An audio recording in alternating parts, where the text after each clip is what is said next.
Hi friends, வாங்க இன்றைக்கி lunch பாக்ஸுக்கு ஒரு பீட்ரூட் புலாவ் தான் ஹெல்த்தியாக செய்ய போகிறோம்.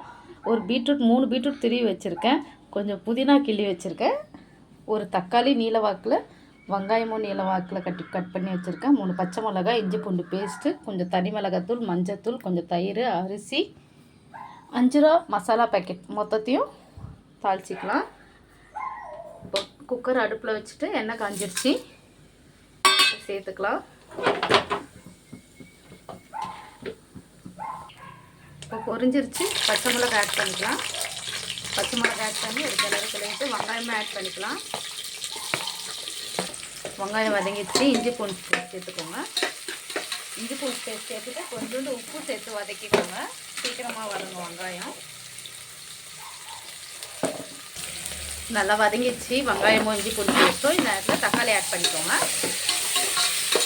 தக்காளி ஆட் பண்ணி கொஞ்ச நேரம் வதங்கினதுக்கப்புறம் பீட்ரூட் சேர்த்துக்கலாம். இப்போ தக்காளி நல்லா வதங்கிடுச்சு, இந்த ஸ்டேஜில் புதினாவையும் பீட்ரூட்டையும் ஆட் பண்ணிக்கலாம்.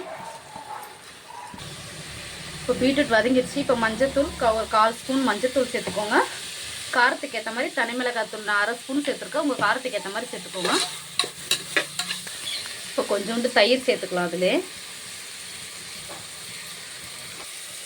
எண்ணெய் பிரிஞ்சு வந்துச்சு, இந்த சமயத்தில் தண்ணி ஆட் பண்ணிக்கலாம். நான் 1 கிளாஸ் அரிசிக்கு 4 கிளாஸ் தண்ணி வச்சுருக்கேன். தண்ணி கொதிக்கட்டும். இப்போ பாருங்கள், நல்லா கொதிக்குது. இப்போ இந்த ஸ்டேஜில் உப்பு காரெல்லாம் கரெக்டாக இருக்கான்னு பார்த்துட்டு நம்ம அரிசி ஆட் பண்ணிக்கலாம். இப்போ பாருங்கள், அரிசி ஆட் பண்ணியாச்சு. லைட்டாக ஒரு கிளறி ஒரு 2 விசில் விட்டு இறக்கிடலாம். அவ்வளோதான் ஃப்ரெண்ட்ஸ், 3 விசில் விட்டு இறக்கியாச்சு. இப்போ பார்க்கலாம் எப்படி இருக்குன்ட்டு. பாருங்கள், சூப்பராக எப்படி பீட்ரூட் புலாவ் ரெடி ஆகிருக்குன்ட்டு. ரொம்ப ஹெல்த்தியாக ஈஸியான டிஷ். என் பையனுக்கு லஞ்ச் பாக்ஸ் இது தான். உங்கள் பசங்களுக்கும் செஞ்சு கொடுத்துட்டு எப்படி இருக்குன்னு சொல்லுங்கள். Bye friends.